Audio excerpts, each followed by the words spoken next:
Baju Latos terpelpekatos. Ya, itu adalah nama Italia saya.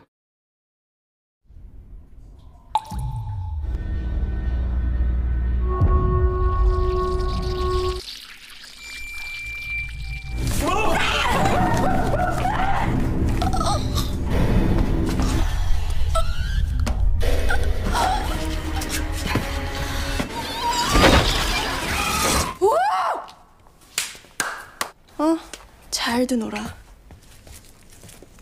남매가 어쩌... 오늘은 여기까지 할게요.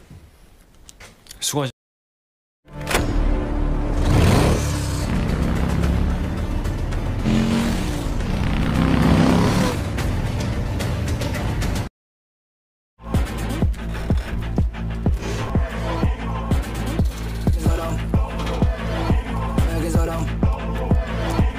향한 발이 다시 벅차 가래자는 걸어가는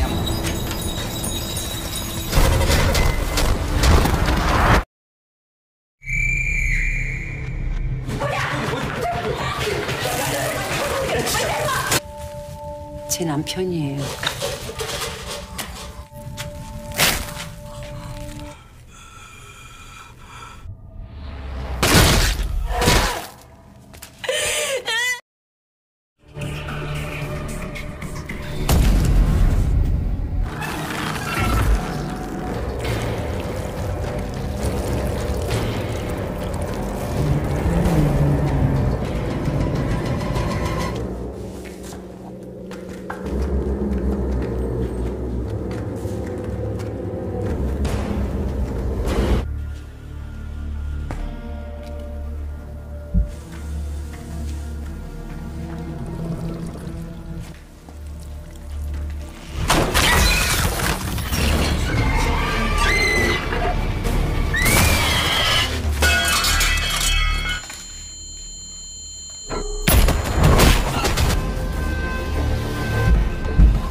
Upaya penyelamatan Yeonsu kembali berlangsung, di mana keadaan semakin memburuk.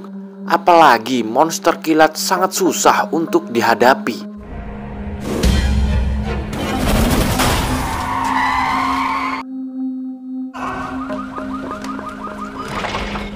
Untung saja ada Jaehon yang sigap datang menjemput mereka. Namun sudah jelas, suasana gaduh memancing monster kilat datang menghampiri. Dan tidak hanya itu, para monster di sekitar lokasi basement turut datang mendekat juga.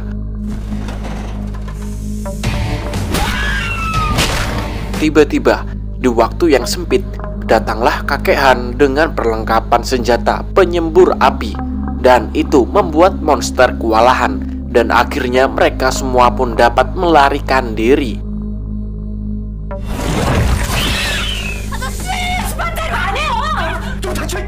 Sedangkan Dusi masih saja kewalahan atas serangan monster laba-laba.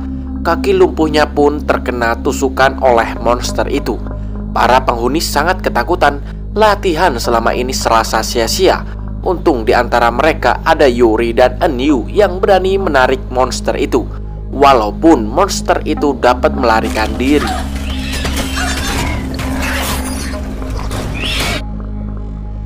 Dan di waktu yang sama, Yeonsu datang dan menyerang monster itu dengan senjata andalannya. Singkatnya, Yeonsu yang telah sukses melumpuhkan monster itu langsung beranjak ke ruang isolasi. Namun di belakangnya seluruh penghuni mengikutinya. Ini terjadi karena rasa tidak enak yang mendalam terhadap Yeonsu, yang selalu menjadi kurir di medan berbahaya dan telah menyelamatkan mereka. Alhasil mereka pun meminta Yeonsu keluar dari tempat itu dan berkumpul bersama mereka. Di sisi lain, Yori sangat sibuk mengobati para penghuni yang terluka. Ia juga menasihati Sangwoo yang selalu tidak mau diobati, di mana ia meminta Sangwoo untuk merubah sikapnya karena sikapnya dapat mempengaruhi yang lain. Dan karena nasihat itu, Sangwoo pun introspeksi dan ia luluh dan lalu meminta diobati juga. 살아남았으니까. Dan Yori pun kaget melihat Sangwoo yang tahan banting. di mana banyak sekali luka bakar.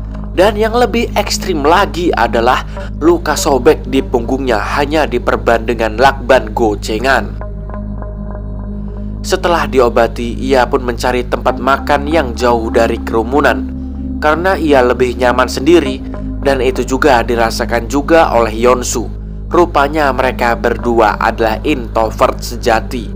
Namun tidak lama setelah itu datanglah kakek Han yang menghibur mereka, dan akhirnya mereka pun makan bersama juga.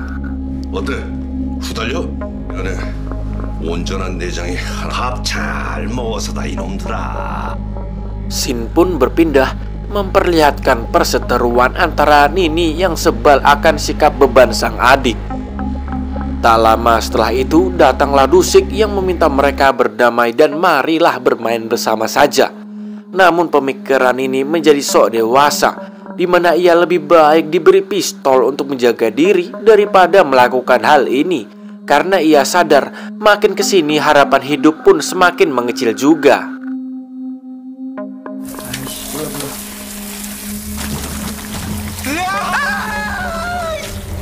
Singkatnya, tak lama setelah itu Eun-yu datang menemui Dusik, di mana ia melaporkan temuannya tentang tercemarnya sumber air yang mereka punya. Dan air adalah salah satu unsur penting di dalam kehidupan. Dan karena hal ini, Eun-yu meminta Dusik memodifikasi mobil yang tahan banting untuk digunakan mencari sumber air bersih atau pindah dari tempat ini. Tanpa mereka ketahui ada salah satu penghuni yang mendengar obrolan itu. Ia pun salah paham dengan berpikir bahwa mobil itu digunakan Eun-yu untuk orang-orang terdekatnya untuk meninggalkan mereka. Ia pun sangat panik dan ketakutan. Alhasil kegaduhan pun terjadi tanpa mengetahui maksud tujuan yang sebenarnya. Mengetahui telah terjadi kesalahpahaman, Eun-yu pun mengumumkan mereka dan menjelaskan apa yang akan terjadi. Ia pun menyusun sebuah rencana di mana karena sumber air mereka telah terkontaminasi, ia pun meminta Dusik memodifikasi sebuah mobil yang tahan banting. Dan mobil itu digunakan oleh beberapa orang untuk mencari apa saja yang bisa mereka pakai untuk bertahan hidup.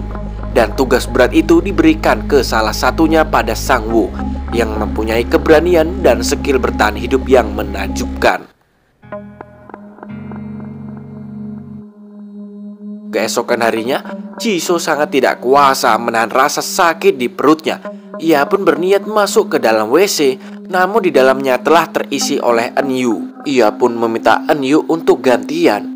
Namun Eun-yu cuek dan meminta Jisoo pergi mencari tempat lain ataulah ia menunggu. Dan tanpa Eun-yu sadari, akibat ulah egoisnya membuat Jisoo pingsan di luar dengan tubuh yang lemas dan wajah yang sangat-sangat pucat. 언제부터 아팠어요? 낼 때도 아픈지 봐봐요. Mengetahui hal itu, Eun-yu yang sebelumnya pernah kuliah di jurusan kedokteran mengecek keadaan Jisoo. Dan hasil pengecekan itu menunjukkan bahwa Jisoo mengalami usus buntu. Dan Jisoo didiagnosis akan segera mendapatkan gelar ALM jika tidak segera dioperasi. 지금 아무것도 안 하고 주둥이만 놀리겠다는 거야? 뭐라도 해! Eun-yu pun membuat sebuah rencana untuk menyelamatkan Jisoo dari penyakitnya, di mana dengan mobil yang telah dimodifikasi, Yeon-su, Sang-woo, dan Yori mendapatkan mandat untuk keluar mencari segala perbekalan guna melancarkan operasi ekstrim ini. Dan dengan rasa solidaritas yang tinggi, mereka pun disibukkan dengan tugas yang telah dibagi dan diberi. Dan Shin pun mundur menceritakan kisah Yeon-su yang baik dan ceria ketika masih bersekolah. Namun hari itu berubah ketika dia dikeroyok oleh para pembuli ketika akan membela teman sekolahnya. Namun malangnya ia tak bisa mendapatkan keadilan, walaupun telah babak belur di seluruh badannya. Usut punya usut, ayah Yeon-su adalah bawahan dari ayah sang pelaku. Dan akhirnya Yeon-su pun tak bisa berharap banyak. Kebaikan pun tak terbalas, keadilan juga tak dapat. Keluarga pun menjadi babak belur. Itu semua membuat Yeon-su depresi. Dan akhirnya ia pernah berniat bunuh diri alias bundir. 보고 싶었는데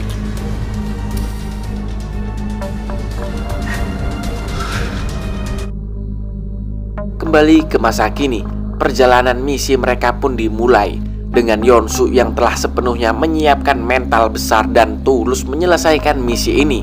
Namun, baru saja 5 meter mereka keluar, mereka mendapatkan serangan tak terduga yang membuat mobil yang telah dimodifikasi layaknya T-90 Armata serasa tak ada gunanya. Dan Sweet Home Season 1 episode 7 pun selesai.